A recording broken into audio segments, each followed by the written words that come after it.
Kapayapaan sa mga inyong lahat.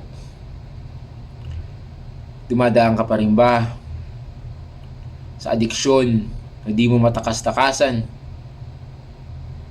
Sa adiksyon na iniisip mo na gusto mo na magbago, pero paulit-ulit mo pa rin ginagawa.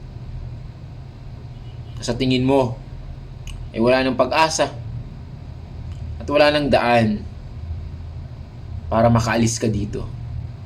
Ano man yang addiction mo, ay pinapasabi sa iyo ng ating Panginoong Diyos na meron pang daan para makalaya ka. Sinabi sa Biblia, sa John 14 verse 6, Jesus is the way, the truth, and the life, that no one comes to the Father except through Him. Kaya mo pang makalaya, lumapit ka lamang sa ating Panginoong Hesus. At sinabi sa John 8 verse 36, so when the Son sets free, it's free indeed. Hindi ka gustuhan ng Diyos na ikaw ay makulong sa anumang adiksyon na iyong pinagdaraanan. Gusto ka niyang makalaya. Gusto ka niyang makalaya. Kung handa ka na, hayaan mong ipanalangin kita sa mga oras na ito. Hindi nalilimitahan ng oras, ng distansya ang ating Panginoong Diyos. Manalig ka. Hayaan mong ipagdasal kita. Panginoong Hesus, ako po'y nagpapakumbaba sa inyo at inataas ang iyong pangalan sa mga oras na ito.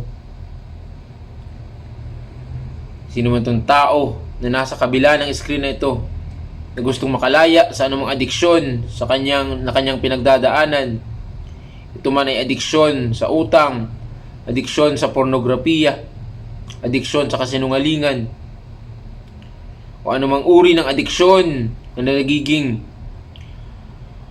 nagiging bandage sa kanya at nagiging stronghold, Panginoon, at paulit-ulit niyang ginagawa. Sa mga oras na ito, Panginoong Hesus, ay nilapad ko siya sa iyo. Nababasa mo ang kanyang puso't isipan. Dalangin ko po, Panginoon, ang iyong probisyon ng kalayaan sa kanyang buhay, kalayaan sa anumang adiksyon na kanyang pinagdaraanan. Sa inyo ko na po nilalapit ng kanyang buhay. Sa iyo lamang po, Panginoon, sa pangalan ng Ama, ng Anak at Banal na Espiritu Santo ang naghahari sa aming mga buhay. In Jesus' mighty name. Amen. Kung nakikinig ka pa sa mga oras na ito, sinasabi sa iyo ng ating Panginoong Diyos, malaya ka na. Magbasa ka ng Biblia. At manalangin ka palagi. Shalom.